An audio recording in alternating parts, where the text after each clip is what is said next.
¿Sabes en qué consisten las nuevas reformas de las pensiones que hace López Obrador?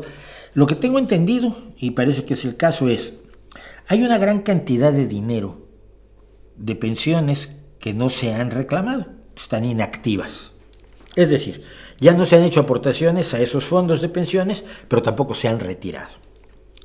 La idea de que los fondos de pensiones sean manejados por los bancos es una salvajada de Salinas, que lo que permite es que los bancos jueguen con el dinero de los pensionistas, ganen cantidades fabulosas con las inversiones que hacen con el dinero de los pensionistas y le paguen una miseria a los pensionistas.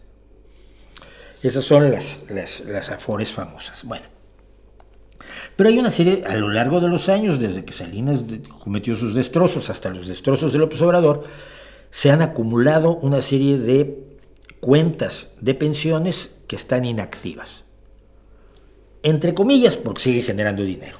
Es decir, los bancos siguen invirtiéndolas, sacando sus intereses y ganando con ellas. Entonces, lo que intenta López Obrador es decirles a los pensionistas de hoy: yo voy a tomar esas pensiones inactivas y voy a usar ese dinero para pagarte el 100% de tu salario el día de que te jubiles. Las jubilaciones generalmente son del 80-70% del salario del día de tu jubilación. Y entonces votas por mí, ¿no? Te doy el 100% de tu salario como pensión. Dos problemas. Primero, ese dinero tiene dueño. Si no son los pensionistas que ya murieron, que desaparecieron, que se fugaron, están dedicados a hacer kayaking en Islandia, me da igual. Esos pensionistas tienen familias, tienen herederos, tienen legatarios. Y en México hay un sistema, hay una legislación de qué se hace con las cuentas bancarias y con los dineros y los bienes y las casas y lo que sea que quede abandonado si no hay un heredero directo. Y esa ley se debería aplicar. Ya no. López Obrador ha decidido que, ya saben, la ley para él no es nada.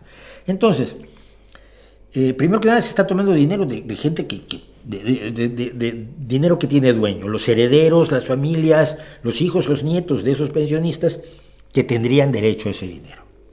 Y segundo, que esto es pan para hoy y hambre para mañana. Es decir, hoy puedes tener 40,000 millones para regalarlos a los pensionistas con su 100% de salario para que voten por ti. Pero la siguiente jornada de pensionistas, los que se pensionen dentro de 5 y 10 años, ¿de dónde vas a sacar dinero para pagarles el 100%? Porque no puedes agarrar otra vez esas cuentas inactivas, que están inactivas desde los años 80. En fin, es otra ocurrencia de López.